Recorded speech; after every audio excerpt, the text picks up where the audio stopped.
guys. Welcome to Touched by Prayer. That's right. We finally got on because God is good. God is just good.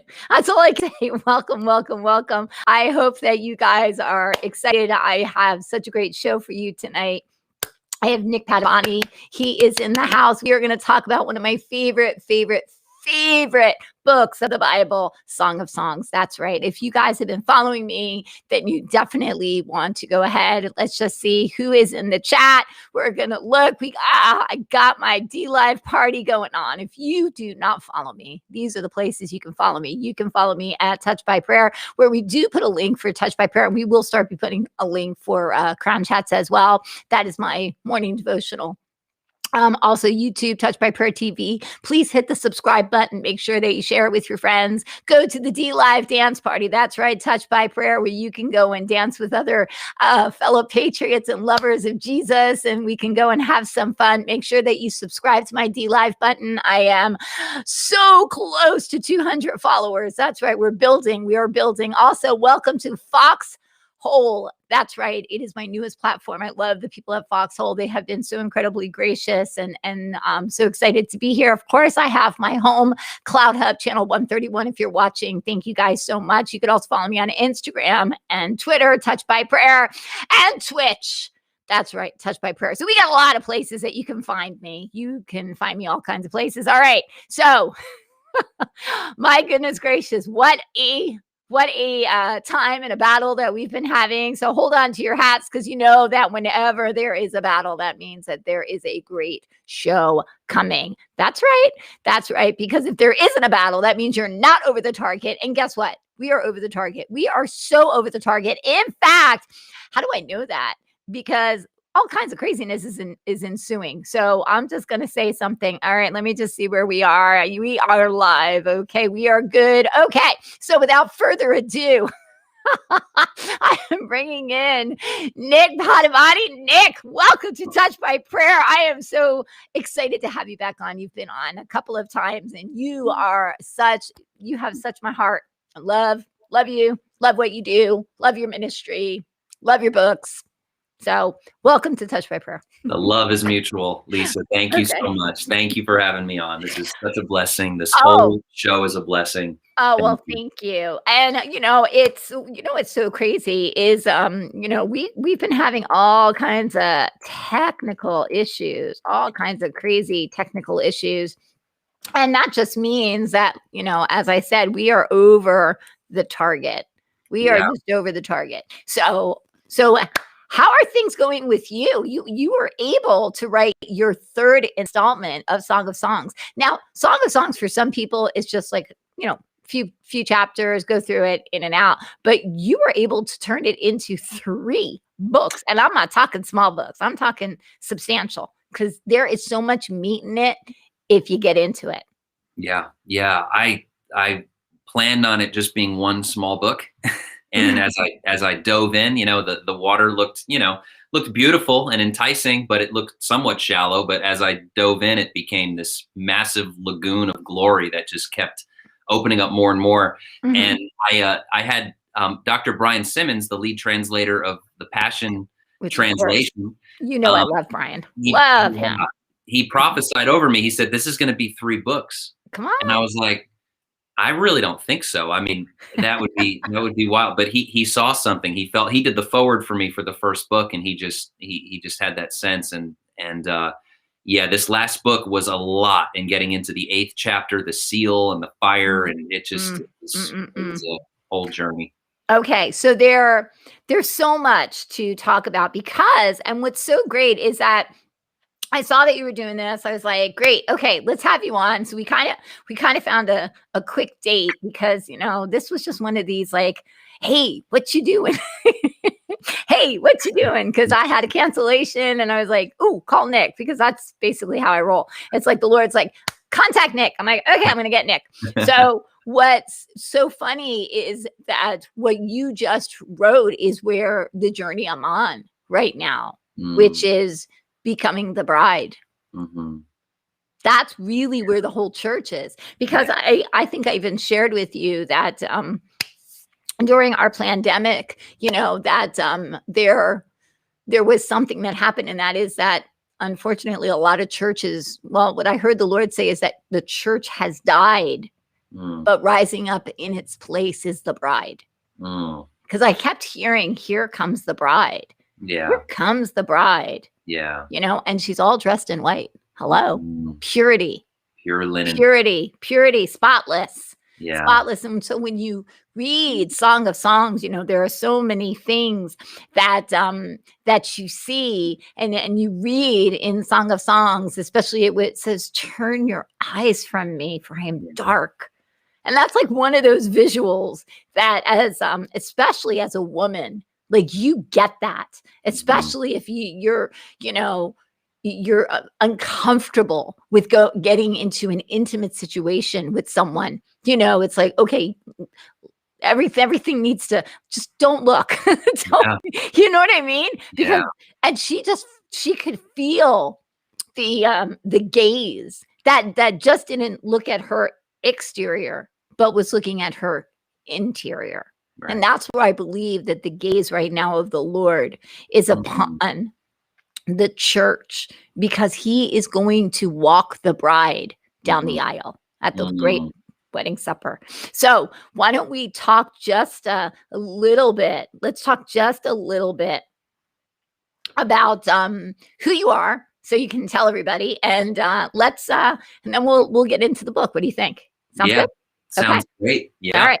So there you go. I'm gonna this is just for you, so I'm gonna bow down. Yeah.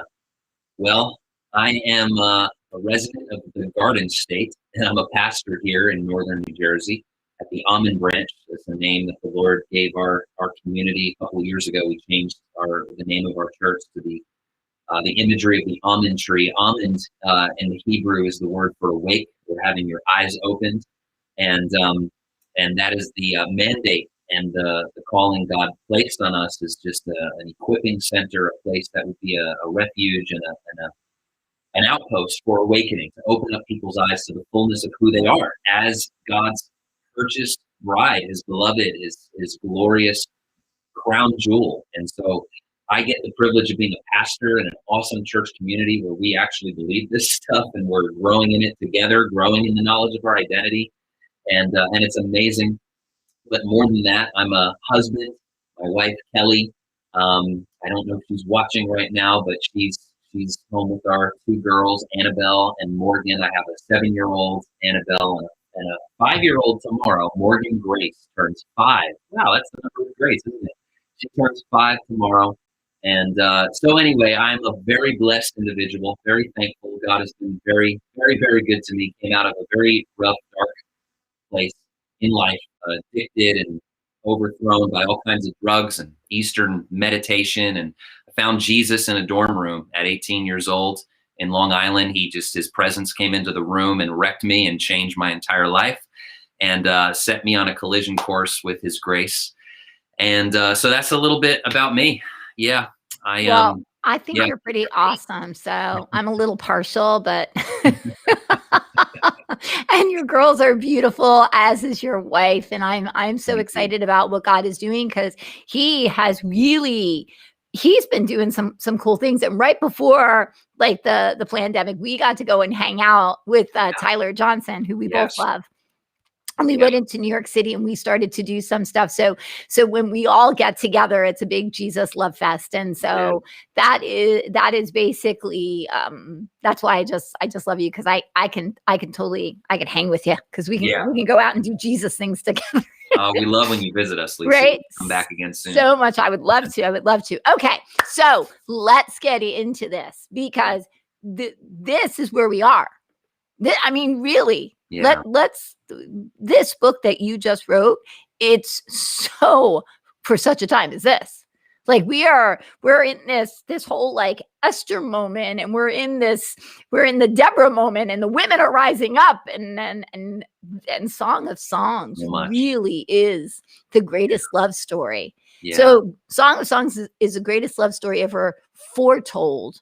Yeah. Because it foretold of a great love offering being poured out. And then, of course, we have the cross, the crucifixion, which was the greatest love story ever shown. Yeah. It's the myrrh. It's the Mm, myrrh over her heart. Is that mm. the myrrh is that symbol of his suffering love, and the whole book surrounds that message of the cross. Yeah, I discovered this book, Lisa, and I might have shared this in the past, but real quick, just to share how the Sure. Lord brought me to it, because it wasn't something I was looking for. I wasn't thinking that all of this amazing, life-changing, transforming revelation was going to come out of this love poetry from the Old Testament, of all places. But I was getting rocked about 10 years ago, 11 years ago now, in this message of identity. And God was speaking things to me that was very hard to take in and very hard to believe, about the fact, first of all, that I'm not dark, that at my core, I'm not a sinner because of the cross, that the cross has cut away that sinful nature. And that's a past tense thing. God has already dealt with the sin issue at the cross. The key is waking up to that, believing it, having faith. But I was having a hard time, like, getting that through my religious matrix in my head. And so the Lord led me to the Song of Songs and started to show me the gospel laid out in a parable, in what I believe is the greatest parable of all. God speaks in parables. Jesus showed up, and at one point while he's ministering on earth, all he does is talk in parables. So it should come as no surprise that he would give to us the core essence of his heart and the message that he wanted to bestow upon humanity in a parable, in a story about this maiden from Jerusalem who meets the shepherd who turns out to be the king. And so God opened up my eyes and confirmed the message of identity through the Song of Songs about 10 years ago now. And it's just an incredible book if you want to dive in more into who God has made you to be and who he is, his heart. It's got everything. It's all there. Okay, so this is the thing. I've been there. I've been doing this morning broadcast called Crown Chats, which is discussions from a heavenly perspective. Yeah. And I've kind of been bathing. I do mean bathing in Song of Songs, because as I say, I'm bathing in tears. I'm bathing in this deep well that Song of Songs carries. And so many people have said to me at one point, "Oh, you need to read Song of Songs." I'm like, yeah, okay. Because a lot of people become very uncomfortable with some of the imagery and some of the things. But when you start to, and this is one of the things that the Lord really talked to me about, as he said, desire. The book of Song of Songs is chock full of the desire of Jesus for a bride. Yeah. It's his desire, his love. And the Lord started to talk to me, and he said, Lisa, he said, desire is not sexual. The world has made it that way, but it's not. It's not. That deep desire above all things, to desire the good things. You know, we can desire to get a car. Yeah. It's, you know, we have to take that part of it and we have to separate it, because I believe, and this is where my heart is how does a man come to that understanding? So you and Tyler get it. Both you and Tyler so get Song of Songs and can see the beauty and can see Jesus in it and fall in love and be like, oh, but so many men are like, I don't know about that. You know, and it really is about shifting that perspective and saying this has nothing to do with sex. Yeah.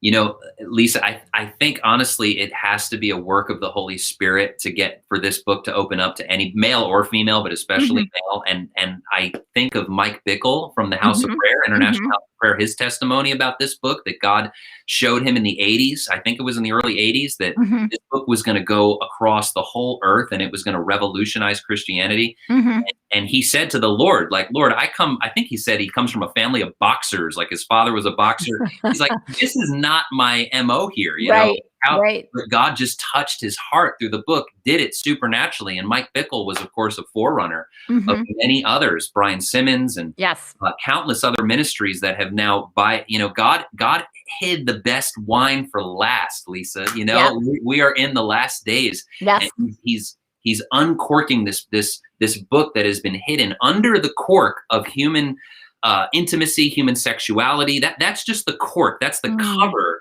And it has a fragrance in it. There's something about all of these desires and these earthly things that it's like, no, there's something underneath that. There's something deeper that you're made for. That if you would just uncork that awkward lid and peer into this book and its mysteries, you would be blasted by the interpretation of it. Okay, so this, Ollie, we love you. I love Ollie. I know, I love Ollie. I've been wanting to get him untouched by prayer, but like trying to get him like pegged down is very difficult. Blessings to that brother. But I love you.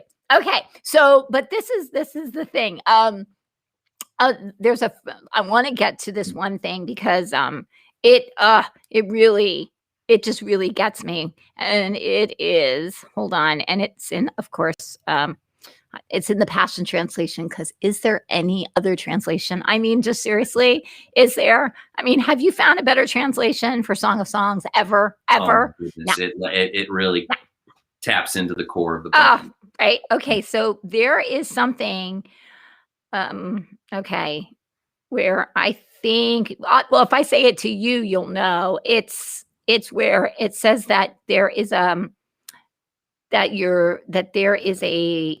it's about your love, no perfume. Oh, here it is. And here it is. So it's in Song of Songs, and it's in 4:10, right? And it says, in your sweet perfume praises, so exotic, so pleasing. Okay. So I'd like to share something that happened, because I really think it's relevant. Because when you read that, we're thinking of perfume, we're thinking of a woman again. So I'm going to pull it out of that context, and I'm going to bring it into a place, because it says, your sweet perfume praises. It's the worship.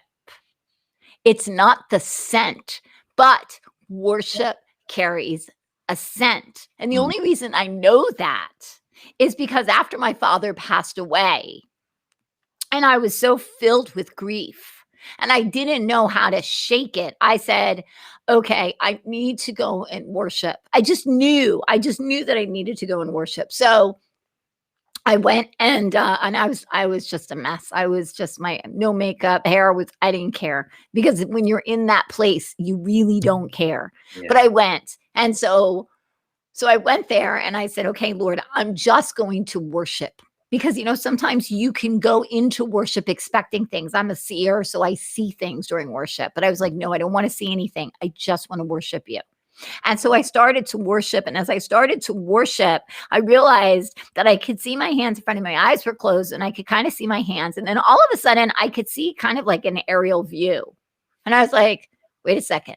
That's not my view, because I can see the top of my head, my hands down. But then I saw something, Nick. I saw this golden mist that was coming off of me. It was this golden mist that was rising up, and I could see it. It was rising. And then all of a sudden, I saw there was this portal, and it was Jesus with my dad. And Jesus had his arm around my dad, and he was looking at me. They were both looking at me. And he said, Bill, because that's my dad's name. He goes, Bill, look at your daughter. Look at her worshiping me in her sorrow, in her grief. She is choosing to worship me. And he leaned over, and he took the deepest breath. Jesus, he took this deep breath in, and all of this mist just went up into him. And he went, smell that, Bill. That's pure worship. And he said, she learned that from you. And because of that, you will be rewarded for everything that she does on earth.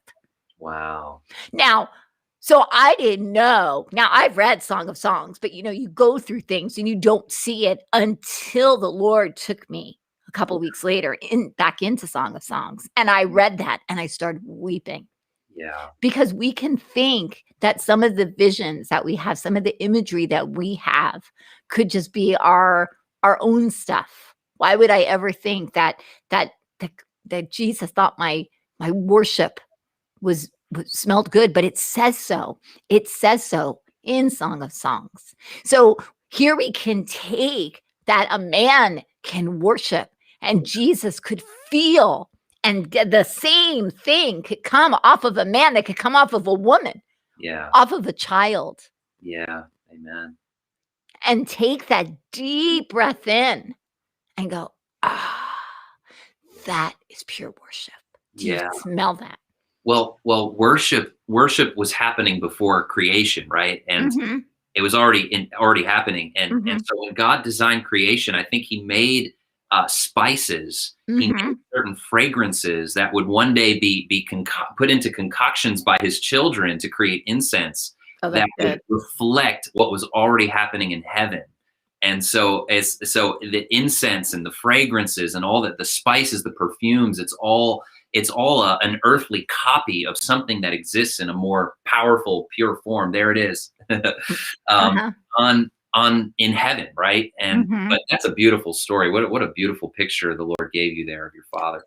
But what happened is that after I had that encounter, and I had a little bit more of an encounter, and I got to hug my dad, and I got to, because I said I didn't get to hug my dad, so I got to hug my dad, and then Wow. after that happened, I was back. My Yeah. spirit, because it was just my spirit that left. My body, physical body, was there, but I had this encounter. But what left also was the grief.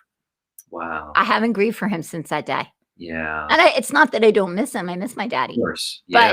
But it was That like spirit was that heaviness was. it was Yeah. gone, because when you start to Wow. understand that God is so he's so much bigger than what we think. Mm. And we can smell in the spirit.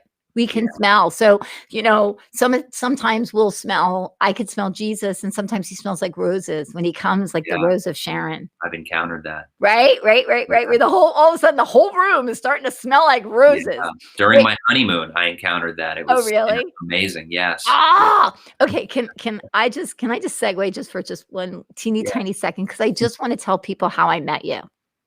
I went to go and see Tyler, because I love Tyler. And so I went to go and see Tyler, and he was speaking at your church. And I was looking, and the worship was so good.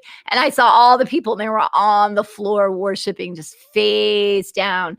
And then all of a sudden, this young man grabs the microphone, and he starts speaking. He's on the floor, he's like, hey, oh, the presence of God is so thick. Oh my God, and I'm like, oh, that must be the youth pastor, because I was trying to figure out where the pastor was. And then when I realized it was you, my heart just was like, that's a man that I will follow, because Mm. he understands what worship is. He's Wow. not afraid to get dirty. He's not afraid to put his face down. He's Mm. not afraid to surrender. He's willing to worship. So it's Mm. not about a platform. It's not about your church. It's about the relationship. That's what you so take care of and steward Mm. so well. Thank you, Lisa. Thank you. So I just had to tell you guys that he is so the real deal. Like, he operates, and there's been like supernatural stuff, and I want to talk about the angels like later, but I do want to go back to this, because we're here Yeah. to really talk about this book, because I do believe one of the things that I love is it's Eden's return. So Yeah. it's the return of the sons and the daughters, just like in Romans 8. And it Yeah. says that all of creation is groaning for the sons and the daughters. Exactly. Come on. Come Yeah. on now. I got my feet going. I'm so excited, because that's Yeah. what we're coming into. I mean, we're coming back into like I've even seen like Dr. Doolittle things, where we start to talk to the animals, and the animals respond, and we're like, hey, bird, and the bird Yeah. starts telling us stuff, and we're like, dude, really? And this is what the Lord showed me in a vision. And I saw these portals, and he's like, because I mean, just like crazy, but it was like back to Eden. And he said that there are going to be certain people who are going to go back Mhm. to being the Yeah. sons and the daughters, like Adam and Eve. They will be able to walk and talk with the animals, because Adam and Eve talked and spoke to the animals. Yeah. Yeah. Come on. We right? can we can camp there for a while. That's just Oh, a I beautiful sure could thing. camp there for a Yeah. while.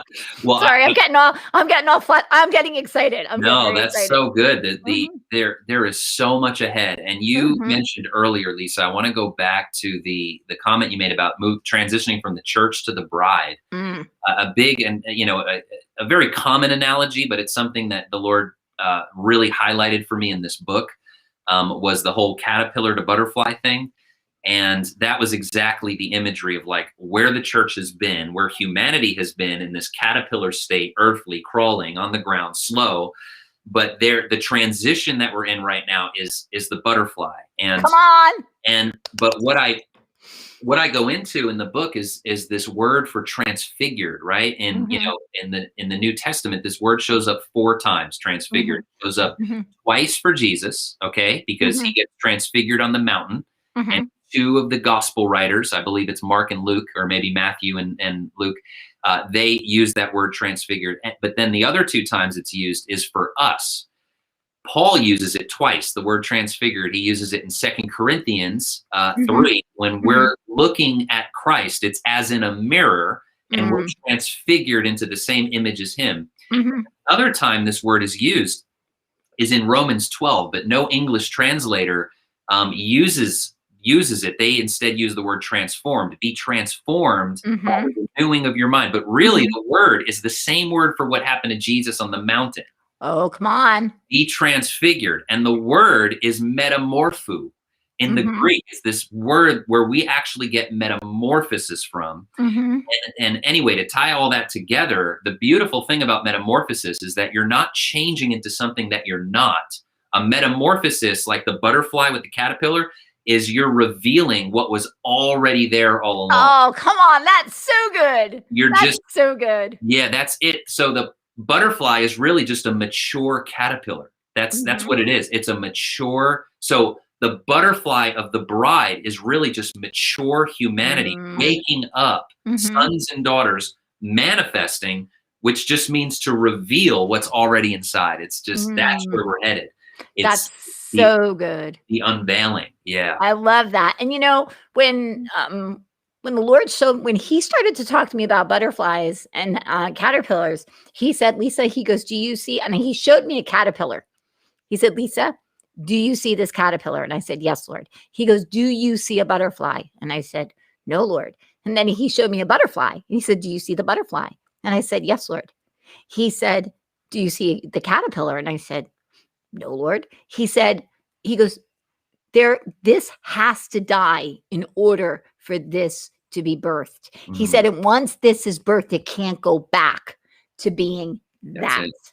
Yeah. You can't, when you metamorph into something or there's a metamorphosis, you don't go back. You can't go back because Right. if a butterfly tried to live like a caterpillar, it Yeah. would die. Doesn't work. It would die. Yeah. And Right. so Right. there's so many believers who Jesus is trying to say, "Listen, I'm changing you. You're dying. Yeah. Let the caterpillar go. Mm, Let the caterpillar go." Because yeah. that's exactly what happened to him Yes. when he left. When he went to the cross, he went into the cocoon because they wrapped him in swaddle, they Right. wrapped him back up. Yeah, it's a They put symbol. him into the cave, Yeah, which is kind of like the cocoon, the right? chrysalis cave, The yeah. chrysalis, exactly. Then all of a sudden, boom, 3 days The later, he butterfly, comes right? out and he's like, "Pshaw!" You know Yeah, what I mean? he And even he couldn't floats go like a back. butterfly. Yes, yes. See, and that's the thing. We can't go back. I think that as much as the enemy wanted to stop and block the bride from ever rising up, Yeah, you know, Jesus is like, "I love her too much." yeah, He goes, yeah, I am coming for a spotless bride. So yeah, what does that look like? yeah, What does that look like? So when we read Song of Songs, when we look, return to Eden. yeah, Well, what was Eden? Eden was a place where there was plenty of food, yeah. provision was abundant, The gold in the land too, the river. right? Mhm, There's so much in that. There's also unity. mhm. And there's also the biggest thing that gets me is the fellowship, Right. because God would come and walk with them in the cool of the day, Yeah. every day. Right. He would come and walk with them. So what are some of the other revelations? Because we just talked about the title, and I'm Yeah. already like, ah! All right. So let's talk about some of the things that God has revealed to you. Yeah. Well, to kind of jump right off of what you were just sharing there about the church, that Jesus has not given up and he won't give up on us, on the bridal identity that we have. Another thing that I think I more unpacked in the first book, but it kind of reaches its fullness in the third. The books, by the way, are very much standalone. Like they follow a progression, but this third book here very much stands on its own. It can be picked up and read without having read the first two, just in case people were interested in diving into the third one. But one thing that I got into in the first book was how a day to the Lord is like 1,000 years, or 1,000 years to the Lord, I'm sorry, is like a day. Right. And a day like 1,000 years. And so what day are we in right now? From the time of Christ's resurrection, we're just at the twilight era and the beginning, really the dawning of the third day. We're beginning the third. We're closing out 2,000 years, and so I believe that the bride parallels the journey of Christ in some ways. That like there was this. There was really, in the early church, experienced the fullness of the grace gospel, the full revelation of who Christ was. But there was a death that happened. And Paul warned about this. He talked about that there was going to be a great falling away. And a lot of people interpret that as in the future, there's going to be this great apostasy and everyone's going to go follow the Antichrist and all. And a lot of those theories didn't really develop until recent history. Really, I believe Paul was talking about in his immediate generation and within the first 300 years of Christianity, when it became very Romanized and political, that there was a falling away, and the church literally entered into a cocoon, and it entered into a grave. And so we're here now going into the third day. And man, I think that is the beginning of, the emergence of the real bride. We're in that hour, that dawning hour where the church is really, we're just at the first break of light with it, but it's going to get brighter and brighter in the days ahead. So, well, what's interesting is, when the Lord started to sing, I like one day I was, sitting on my couch during, whatever that was, and where nobody could go anywhere. We'll put it that way. And I was praying, and the lockdown, and the Lord, I started to hear, "Here comes the bride." Yeah. Here comes the bride. And I was like, and I saw a vision, and this was a vision. I saw that the church was packed. And all of a sudden, everybody, because they started the music, and so everybody stood up, and the door opened, and I saw the bride walking, and I saw the bride, and then the entire congregation kind of gasped, because they knew the bride before. They knew the bride before. They knew who she was. They knew that she made mistakes. They knew that she was, prostituting herself and doing all. They knew that. But when they saw her, they couldn't help but see the beauty. They couldn't help to see how amazing she looked. Wow. She was just beautiful. She was so beautiful that it wiped clean anything that they ever thought of her. They couldn't remember a time that she didn't look like that. Yeah. And what was really interesting is as she was approaching, I saw Jesus, and he was dressed up in his tux, and he turned and he saw the bride, and you could see his face, and his face lit up, and I could see him, and he winked at the bride. Like, "I got you." And what was really interesting, Nick, that I didn't catch ever before, is I realized who was escorting her down the aisle. And it was God. It was God who was giving the bride away. He is the Father. He has chosen the wife for his son. And so he is doing this match made in heaven. Yeah. And he's escorting the bride. That is, there's no words for that. I mean, that's just beautiful. That's amazing, Lisa. That it really resonates though with towards the end of the book, I'm going to give away just a couple things in it, but there's so much that leads up to this that I talk about how, like, well, I get into the word apocalypse, right? And I don't want to spend too much on this, but just to give some understanding that word apocalypto in the Greek, that we think of as apocalypse as this horrible end time, destruction, world falling apart scenario. That word is really the same word from Romans 8, where it says the whole earth is groaning for the apocalypto of the sons of God. It's the word manifestation. It's the word unveiling. And so literally the final book of the Bible is called the unveiling. It is the revelation, the apocalypto of Jesus Christ. But his unveiling, the revealing or the manifestation of Christ, is a manifestation of Christ in us, because we're his bride. So therefore the unveiling that's happening, just like the bride, right, at that moment of the kiss, has to lift her veil, for the vows. That's what's going on. That's what the whole Bible leads up to. The final book is this unveiling. And so I go into this idea of all of us, like we're walking down the aisle of space and time, and space and time itself is all going to pinnacle with the unveiling of the Father's gift to his Son.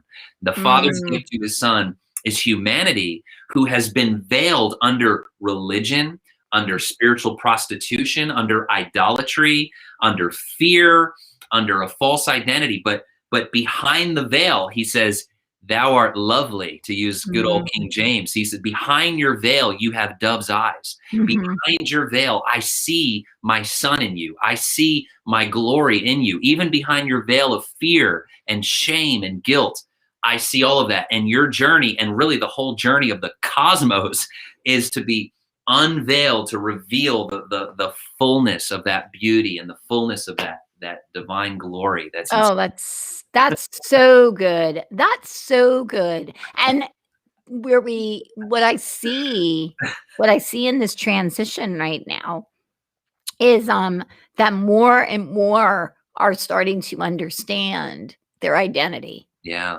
They're starting to get it. They're starting to actually resonate with it for the first time. Right. They're like, oh, wait a second. Right? Yeah. It is. And so, I keep thinking about that scripture where it says deep cries out to deep. Yeah. And really what I see that is, so many people have these different ideas, but what I see is that it's that deep groaning of the love for someone. It's that deep groaning, that groan that grabs you, that pulls you in and says, you are mine. Just like it said in Isaiah, you belong to me. See, we were created. We were a thought before the foundations of time. We were put and stored into the Father's heart for a time to be released into the world, to do what it is that we were called to do. Will people make mistakes? Yes. Will sometimes we get it wrong? Yeah.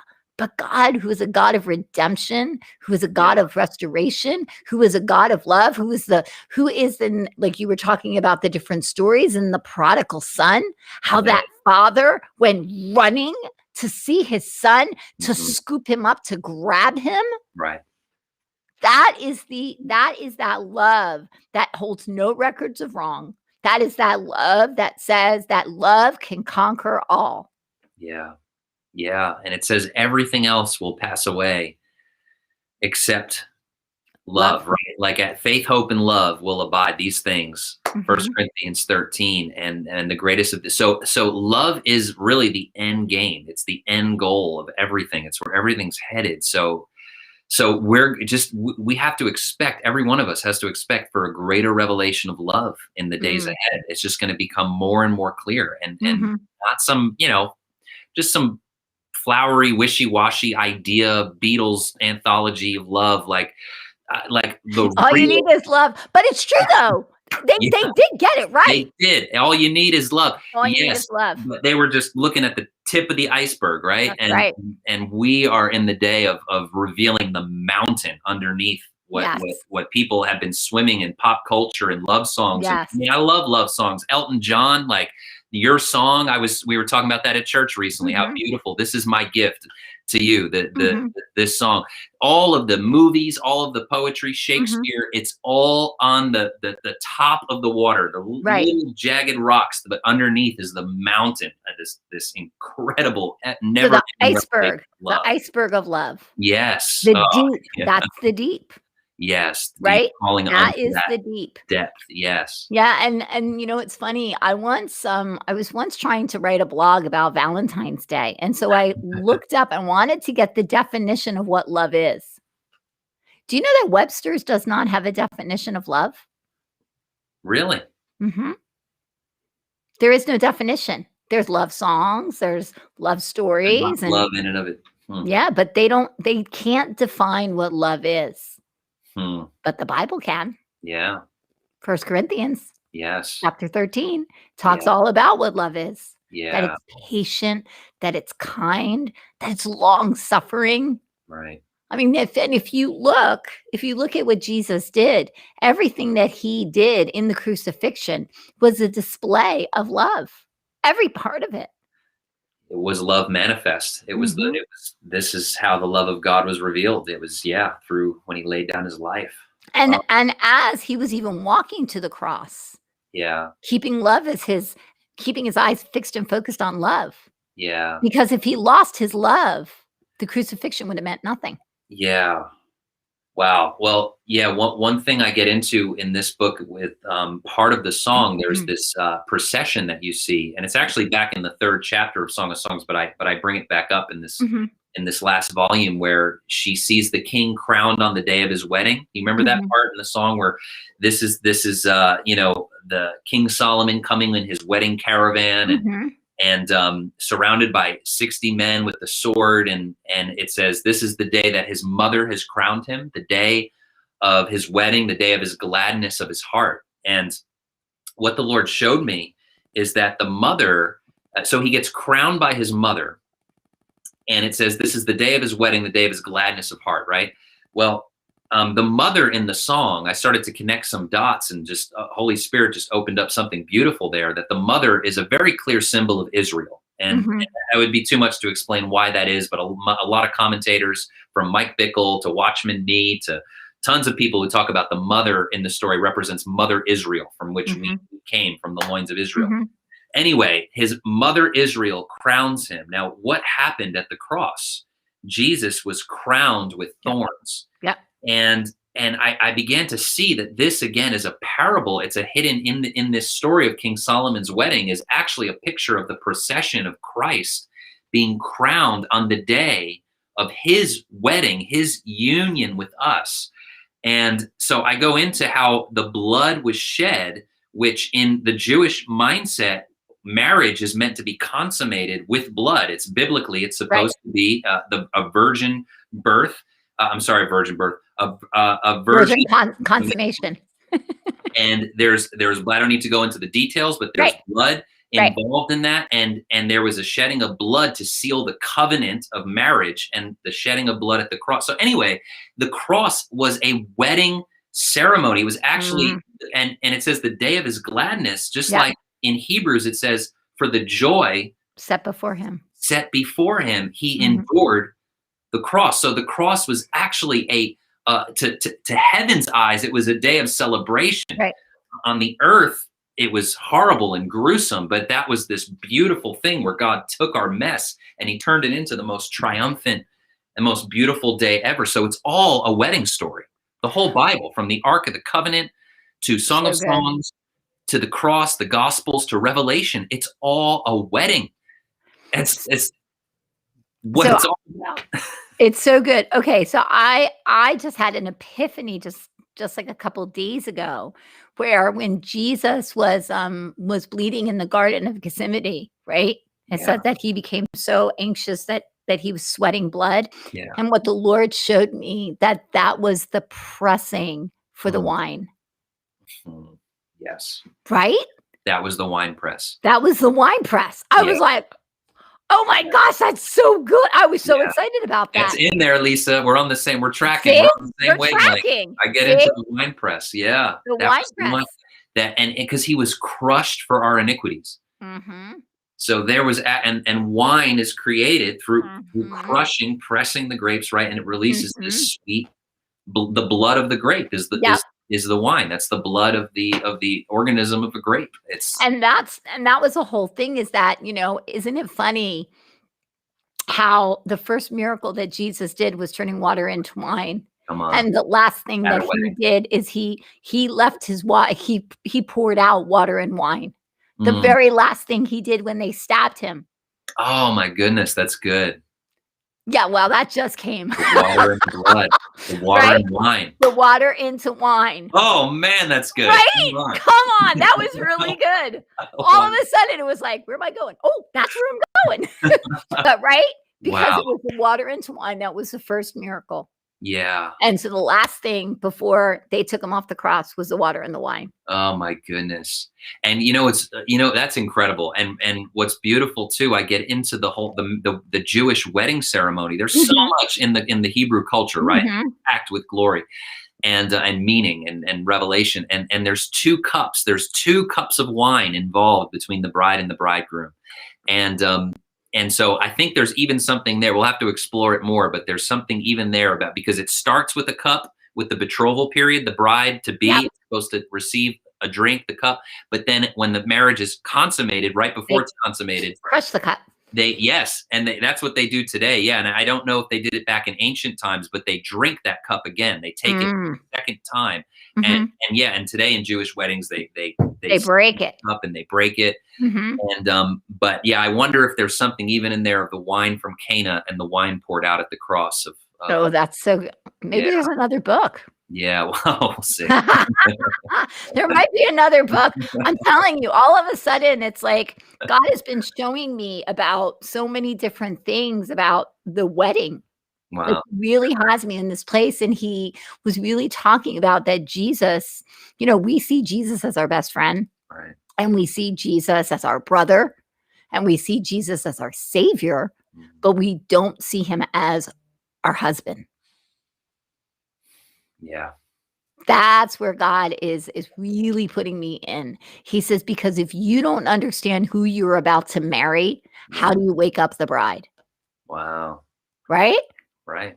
I'm like, Absolutely. "Okay." And so there's this, like, shifting Yeah. because he's trying to woo the bride right Yeah. now. He's trying to woo and saying, "Hey, Yeah. I got something for you.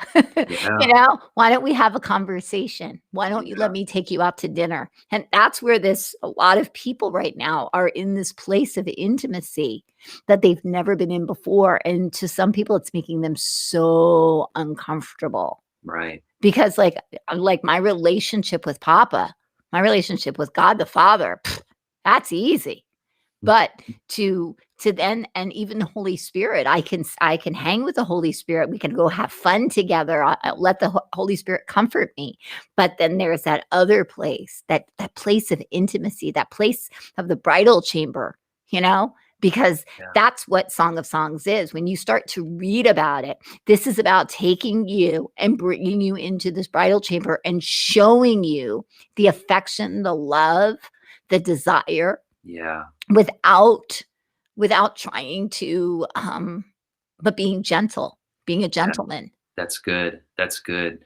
And to encourage people too, listening to this and hearing this deep vision and call of intimacy and just the vulnerability involved in that and just the uncomfortableness. One thing that's beautiful about the song in the beginning of the song, the bride in the story, who's not really fully the bride yet or hasn't stepped into that yet. She compares his love to wine. She's Mhm, yearning for that love that's mhm, pure, good, and we all know mhm. Jesus is perfect love. We all know he Yep. knows how to love. He knows how to lay down his life. He knows how to be vulnerable. He Mhm, laid it all down at the cross. He showed us perfect love. But we look at ourselves and we feel like, man, I fall a billion times short of that kind of love when I think about my day-to-day life. I think about my struggles and all this stuff. But what's incredible in the journey of the song, the bride, mhm. as she starts off wanting the wine of his love, then all of a sudden Jesus starts calling out the wine inside of her.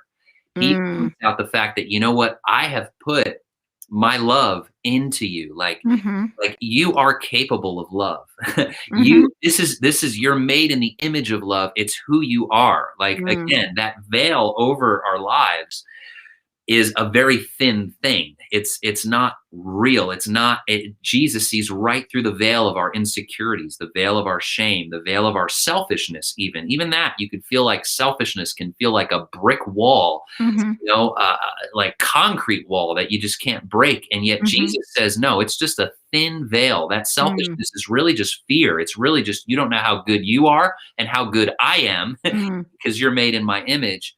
So anyway, I just say that to encourage people that that ability to love is inside of us. By grace, we can enter into intimacy. It's not reserved for some super spiritual, person who prays and fasts all the time and does Right. crazy, has visions every third hour. And this is for every single individual on the That's right. planet, no matter what. It's in you to experience His love and to give it back. So See, and the other thing too is if you look in Song of Songs, the thing that she says is draw me into your heart. right, Everything is about the heart. Everything is about the love. Everything is about pull me in deeper, come in closer, yeah, give me, it even talks about in the big, let him smother me with his kisses, because yeah, what was Adam? Adam was the first kiss. yes, Adam was the first kiss. yeah, The breath of God yeah, that kissed man. right. So, again, it's this beautiful, beautiful imagery to stir things up inside of us. We were made from a kiss.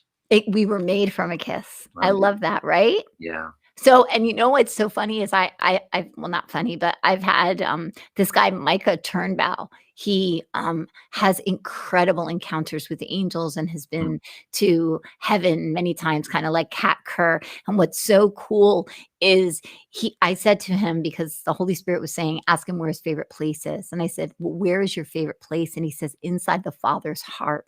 mm. And he said that because inside the Father's heart are the babies.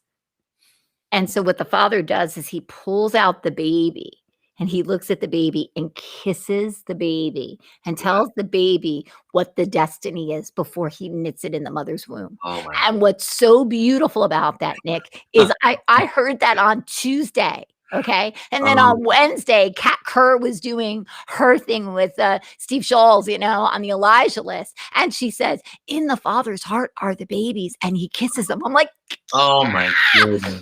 get the Wow. heck out of here. Get Wow. the heck out of here. Are you Wow. kidding me? Yeah. So God is constantly confirming. He's confirming so many things. He's saying, yes, that I kiss you before you leave me. And then I kiss you when you come back to me. Wow. Oh, that's amazing. That's Right? amazing. Oh my goodness. And it's I don't maybe this is off subject, but No. I'm doing a teaching right now with our church. We're going through the book of Colossians, and I love Mhm. Colossians, and I always explain that I wouldn't understand the Song of Songs if it wasn't for the book of Colossians, because Uh-huh. Colossians has like the highest level of Christology in the Bible, and Mhm. the Song of Songs is filled with Christology. Anyway, in Colossians it says that through the cross we've been restored to innocence. We've That's been so good. restored to innocence. And so that is that innocence that we had in the Father's heart before any of the corruption of this world, before any of the things we went through, before any trauma. God had us in this place of perfect innocence within His heart, and Jesus restores us to that. And that's part of the journey of the bride is coming in. That's part of the beauty, Lisa, that you saw of like the world being stunned, people being stunned by the beauty of the bride, even though all of these horrible things had happened. But part of that beauty is going to be a restoration of innocence, Yes. and it's an innocence again that's already inside of us, that was there, that was kissed into us That's from so good. the dawn of time. I just have That's to say that. that is so good. And when sometimes we can dismiss ourselves and we can say, yeah, I don't know if I'm part of that bride. I've done this, I've done that, I've Yeah. done this. And just like you said, God is the God of restoration. And with one, honestly, when you accept Jesus, like it's just like phew, gone. Right. It's gone. Right. It's like And so God doesn't see you. And when we actually think about how we are able to approach the Lord, we don't actually approach him by ourselves. We literally are going in through Jesus. Jesus is the only way to get to the Father. So when we approach him, we actually step into Jesus in order to be seen. So when the Father sees us, he sees us through a Jesus filter. And so he's looking through that Jesus filter to see us. So when he sees me, he sees me through his Son. Yes. And so it's almost like God wears these like Jesus glasses. Yes. You know, like how they say rose-colored glasses. Well, he wears Jesus-colored glasses. Yes. Because every single person that he sees, he Yeah. sees through his Son. He sees through the blood. He doesn't see your iniquity. He doesn't see your transgressions. All he sees is the love from that kiss that he gave you. Yeah. And placed you inside of his mother's womb. Right. Your mother's womb. He just sees that. Yeah. And isn't it interesting that, you know, even when we're born, there's blood? Right. Like if you really go back to it, like Yeah. anytime that there is a new creation, Yeah. there is birth. I mean, there is blood in everything. Yes. In everything. Yeah. So when we even look at when things are being born, there's always blood. There's always blood. Yeah. Because there's something new that's being born. Yes. And so when we become born again, like they say, you know, unless you are born, it's born of spirit. Yeah. It's born of truth. It's born of the blood. Yes. That's really where we come from. Yeah. But we don't have to keep going through it. Yeah. Jesus went through it once. That's all he needed to do. Yeah. He didn't need to do it 6 and 7 times like some other religions say that they have to do. They have to do things over and over and over. And Jesus is like, it is finished. It's finished. That's the beautiful It's done. crescendo. Right. And so when you look at everything, the love story of Song of Songs, you know, of Colossians, of the what Jesus endured for us. Yeah. That God had a plan. Yeah. And he has a bride. Yes. And he has a wedding. That's it. Right? That's it. And everything is headed towards that. Yeah. So everything is heading towards that. So what do you think? Do you think I'm going to tap on some of your prophetic? So what is it that God is showing you? Because I feel that there's this big shift. I feel it so strong that we've been shifting, but I almost feel like we're shifting into high gear. Mm-hmm. So what am I feeling in terms of what the Lord is doing and that the shifts that are happening? Yeah. Oh my goodness, Lisa, I think we could just keep unpacking this bridal thing in how it affects every sphere of society. Mm-hmm. Because it starts with our identity and it starts with us knowing that we're innocent, we're beloved. But what does it look like when you have people on the mountains of media, on the mountains of government and education that are walking in that kind of revelation, right? Jesus, I feel. Come on. I told you. Oh my goodness. Yeah. Just feel his presence. Yeah. When we start exhibiting those lovely feet on the mount, how lovely on the feet are the feet of those who bring good news on the mountains, the mountain of government. There's this awakening to identity is just the beginning. The church beginning to come into alignment with the gospel, really. I mean, because the gospel is not just this like, okay, say a sinner's prayer and you get to go to heaven when you die. No, the gospel is heaven coming to earth in you, through you. It's restoration to your true and original identity in Christ, all of that. So when the church begins to step into that, the church, you know, I use this analogy in the book too of the menorah. And I overlay the menorah, you know, the menorah. Got it in my office right here. And I got this in Israel a couple of years ago. And, it's a cool story, but I'll save it for another time.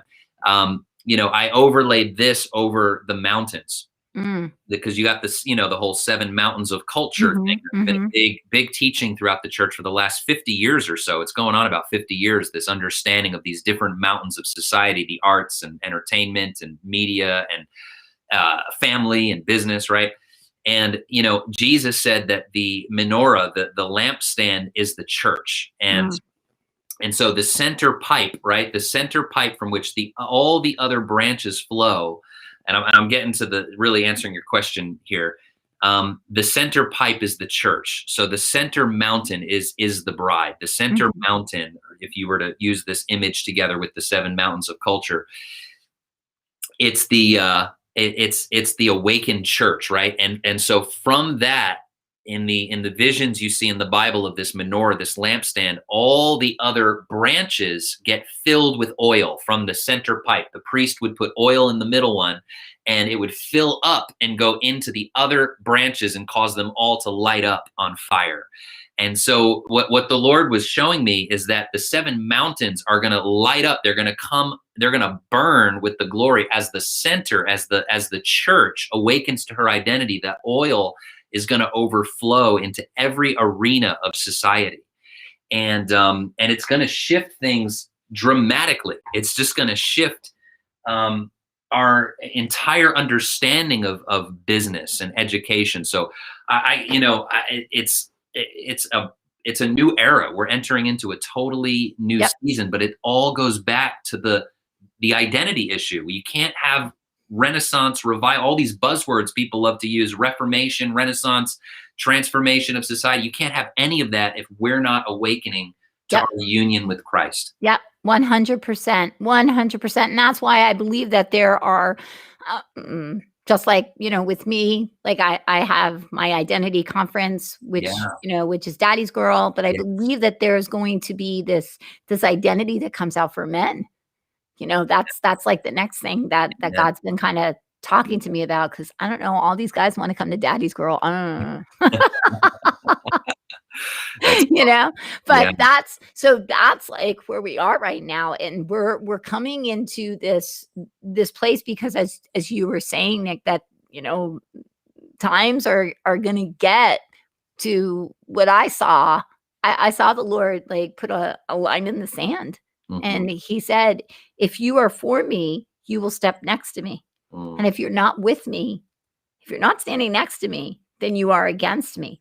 mm, And what it's going to do is it's going to show people who he really is, not from a judgment standpoint, but mhm. from a place of, I see your choice and I'm going to love you regardless of how you choose, with Yeah, an invitation to always step back over. But yeah, we're in this season right now, especially for believers, that we I believe, are the ones who are gonna be judged. It's not the sinners. mhm, Jesus sat with the sinners. He was the one who was judging the Pharisees, yeah, and that's where I kinda feel we are. So it's like, if we don't have that personal relationship where it comes back to that word where it says, um, "Lord, Jesus, didn't I do this? Didn't I do this? Didn't I do this?" And Jesus says, "Depart from me, you workers of iniquity, for I never knew you." Because there is this part that there is just like with angels know who God is. They were in heaven, but they still had a choice to leave. And yeah, God will honor our choices regardless, even though it breaks his heart. yeah, And so what I really believe right now, that it's so important, because when you are getting ready, if you are the bride to be, okay, all you do is you talk about your wedding. mhm, That's all you do. When you're getting ready for your wedding, that's all you do. Women just talk about their wedding. They talk about their dress, and they talk about their shoes, and they talk about we got the flowers, we got this, and we got that. That's all they talk about. And so you have to deal, depending on how long the wedding, preparations are, but it's always about that. What if we as a body started to talk about the wedding, the excitement of the wedding, the excitement of being the bride, the excitement of walking down the aisle, the excitement of the culmination of even the wedding night? What if we took that stance as opposed to beating people with the Jesus stick? yeah, yeah. It would revolutionize a lot of things. And Mhm. I agree with you completely on the fact that the judgment, begins with the house of the Lord. Mhm. But, and you brought up how the Lord was really the harshest, the strongest towards the Pharisees. But one thing I'll add to that is how he says in John, in the Gospel of John, he makes a comment. Jesus says, "I'm not going to judge you." Um, he says, "Moses, in whom you've put your trust, the law, your legalistic structure is actually going to judge you." Mhm. And so, and it just goes back to further your point about God honoring our choices. That it's staying in that place of legalism, choosing to stay in a religious, dead, crusty structure.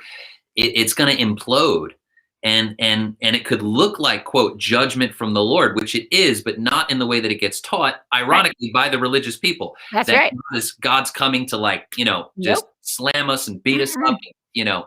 but really, no, Jesus is over here, like, step over that line, step into the truth, really step into the fullness of who you Mhm. are and where we're That's headed, right. this That's right. way, and enjoy it and come to trust in it and receive this love. Because over here, the other side is just a house of cards. That's gonna fall. Yep. It's going to fall. The legalism and all of that stuff is going to end up biting you in the butt. It's Yep. not going to work out for you. Yep.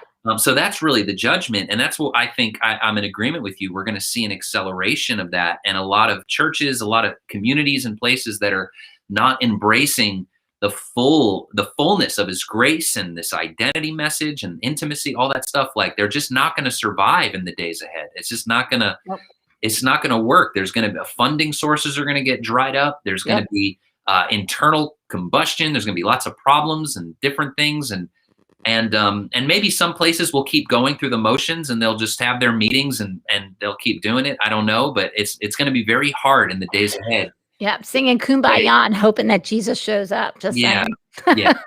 yeah, yeah. So that's where I really, and I'm so glad that you picked up, because I didn't want it to be about condemnation, and I trust, No, it's like, yeah. you know what I mean, because it's not, but it is about choice, and it is about, There are consequences. and there is consequences for Yeah, every choice. There is a consequence. yeah, Listen, that I love my kids, but if my kids go and act the fool, yeah, I have to love them being yeah, foolish.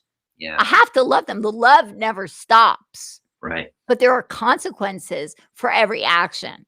Yeah, And so if you are in this place where you're like, I'm trying to kind of to see, well, I don't know, maybe I'm gonna step over here.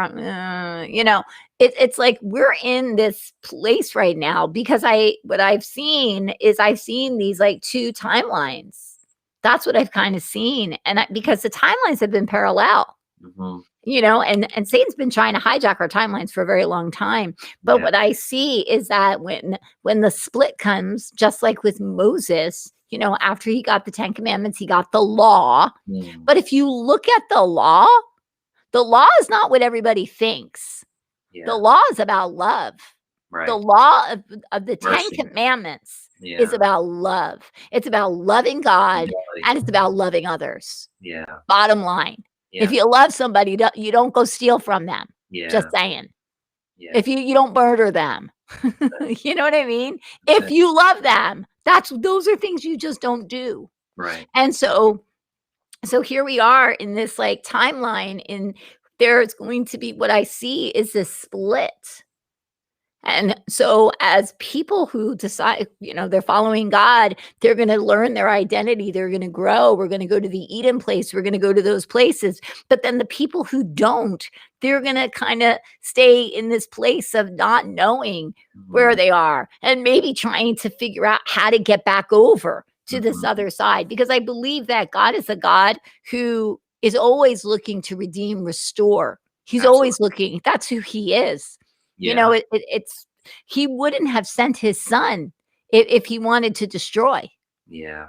Just saying. Yeah. So, but I do believe that in these timelines, or in this split, Yeah. that we're going to start to see the fullness. Yeah. Because what if the church doesn't, like, there are some people who believe in the rapture, and there's pre-trib, and we go through tribulations and all that. But Yeah. but this is my question, and this is my question to the Lord. If you love me, why do I have to go through tribulation? Mm. If I believe in you, if I'm walking with you, do I have to go through tribulation? And if I'm going to go through tribulation, does that mean I'm going to be one of the ones caught up? Because my heart is no, I want to stay here Mm, because I want to find the rest who don't know you. mm, So if you look at the way that it's been set up, that people who are like, I'm holding on till Jesus comes and then I'm going to be raptured, but who's going to take care of those who are left behind? mhm. Yeah, Does you know what I mean? So yeah. I believe that whole mentality, I don't. That's part of the cocoon and the caterpillar. Uh-huh. The caterpillar theology of the last 100 years that is very slow to impact the culture and very weak and kind of hides in the prayer closet just waiting for the like that. Right, That right. rapture theology is the caterpillar. That's what's dying. There's a new butterfly rapture theology that's coming forth, which is the fact that I've already been raptured into heavenly places. Right. I've been raised up with Christ, and Yeah. yes, there is a physical return of Jesus. Yeah. It says very clearly in Ephesians 4:11, the fivefold ministry that they will keep doing their work. There, in other words, there will be pastors, there will be evangelists, there Mhm. will be prophets until we all come into the unity of the faith and into the mature man, the That's right. fullness of Christ. So there is That's going right. to be a mature, unified bride on earth while evangelism and pastoring is still going on. And it's only then that there will be a return of the Lord. So I'm unpacking my bags, Lisa. I am Good. getting So ready am to I. stay for a while and see heaven come and manifest from the ground up. And I that's what love I that. and to bring it back to the title of the book, Eden's Return, that's what it's about. It's the fact that like there's an underground water source all around us. Oh, come It on. is there's going to be a garden blossoming in the midst of the wilderness, and it's Christ in us Mm, that is the hope of glory. mm. Did you catch the difference there? And I have to give credit to Dr. Brian Simmons for sharing this, that the scripture in Colossians doesn't say that it's Christ in the sky that's the hope of Mm-mm. glory. It's Christ in us that's the Mhm. hope of glory. So the That's real right. hope that we have is the manifestation, Mhm. apocalypse, of Christ in us, the sons and daughters of God coming forth. That's the real rapture we're looking forward to. Don't get me Come started on. on this one. That is so good. See? That's why you and I, we can do these things. Yeah, so much Okay, fun. this is so much fun. I wanted to ask, do you have just a few more minutes just to answer? A couple people want to say, are we going to answer any questions? So if you guys have questions really quick, Yeah. I might take just a couple and let's just see. I know that you think that evil is winning, but they aren't. God wins. Sorry. It's okay We because well, look, we can look at it this way. If evil is being exposed, the thing that I've known, and Nick, I'm sure you can say that, a demon screams the loudest right before they're cast out, just saying, yeah. Yeah. right? So, Yeah, that is good. I think that's important to know that as we see things happening, a lot of times an exposure is going on, which is leading to ultimate healing. But I would also say too that the news is a really serious problem. That's why we need awakened sons and daughters on the mountain of media, that's right, come on. because the news makes its money off of fear, so it focuses on all the negative. You won't turn on the news and hear about how the fastest growing movement of Christianity in the earth right now is in Iran. There Mm, are more people coming to Jesus every day in Iran than there come are on. in America. Like there's a revolution going on of Christ in Iran. It's continuing in China. It's burning through the nations. You won't hear it on the news, but No, the gospel is toppling Islam. come There are on. synagogues that are emptying out, and you won't know about this because there's so much persecution still in the midst of it. Sure. But there is an incredible advancement of good. So yeah, evil's happening, but the gospel's advancing, and that's what That's Jesus said it. with Well, and you know what? And that's the whole thing. If you go back and you look, there was evil back when Jesus was there. I'm just it. saying. Yeah, There were yeah, demons. He was casting out demons. He yeah, was. There were yeah, there were things. They had fake news. They had the yeah, Pharisees telling them the fake news. There were yeah, all these different things. And look, we can sit here and we can nitpick about all the different things that are going on. But I yeah, will say this, that that that God does nothing unless he tells his prophets. Yeah. That's what he does. So God does nothing unless he tells his prophets. And so his prophets, and there have been voices who have been standing, who have been and still standing on the things that God has said. Because sometimes, sometimes we see in part and we know in part, but we don't know the full picture. Mhm. That's why you always want to look for the confirmation. You always want to look for God's, thumbprint on the things that he says. Mhm. Because, even though it says, it goes, though it tarries, wait for it. Mhm. This is about endurance, guys. Mhm. Do we believe that God is who he says he is? Yeah.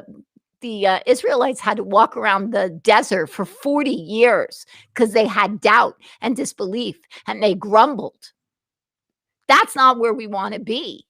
We want to say, no, we've seen what God did. We Yeah. saw it. We've read it. Good. We've read the testimonies. We've seen what Jesus did. We've read the testimonies. We see what he is doing because we see it. We feel it. We have relationship. So I don't care what fake news says. Yeah. Personally, I don't even watch the news. Yeah. I listen to the good news. Yeah. Yeah. So- Don't get overwhelmed by the giants of media and viruses and vaccines and That's it. conspiracies. Don't look at the giants. Nope. Look at the promises. Look at That's the right. giant, delicious grapes that you can't even get your whole Come mouth on. through. They're so big. Come on. So, and that's kind of where I feel is that, everybody is looking for their get out of jail card, get out of jail card, right? From Yeah, like good word. Monopoly, Yeah. right?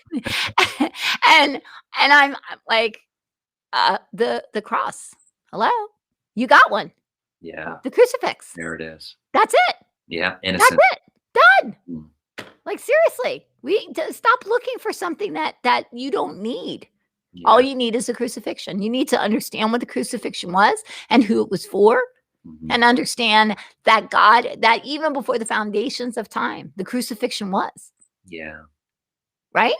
Yeah. So, that's where we have to live in. We have to get our peace, our comfort Yes. from that, So, Nick, I wanted to ask what is going on over at the Almond Branch, because if people are interested in going and listening to, because you guys can go and listen to him, because even though you are open, correct? Yeah.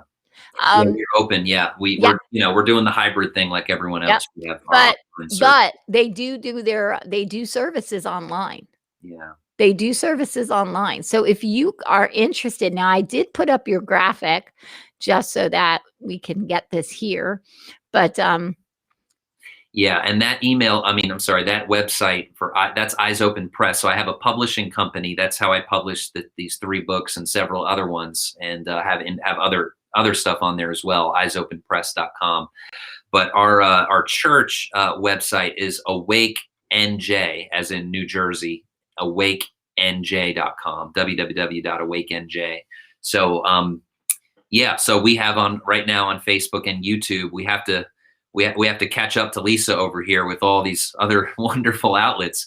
But right now we're just on YouTube. We're on that website, awakenj.com, and then we're on Facebook Live. So there you go. Yeah, 10 o'clock on Sundays. There you go. There you go. And that's the whole thing. We want you guys to get equipped. So if you guys are interested in getting this awesome book, there's actually 3 books, Song of the Ages. This is part 3, Eden's Return. So it's going to give the culmination of Song of Songs, but you can also go back and get part 1 and part 2, which, and if you also go back into my archives, you'll see that I interviewed Pastor Nick a while ago. I think about volumes 1 and 2. Yeah. I think we did that. Yeah. So about 2 years now, 2 or 3 years. I think so. Yeah. You didn't see it with all the fancy stuff. No, it's awesome. So, but this has been so much fun. Thank you so much for dealing with the technical craziness. And this was worth it. Yeah, well, I'm so glad. So if you guys, again, are interested in finding out, you can go to eyesopenpress.com. You can go and you can find out some stuff. You're writing some blogs too, right, Nick? Yes. Yeah. We have Yeah, we have a magazine too called Oh, come on. Elisha's Riddle. Yeah, Elisha's Come Riddle, on. not Elijah, but his protege, There Elisha, you go. The double portion one. the double portion one. That's So it. yeah, we I'm use all that. about that.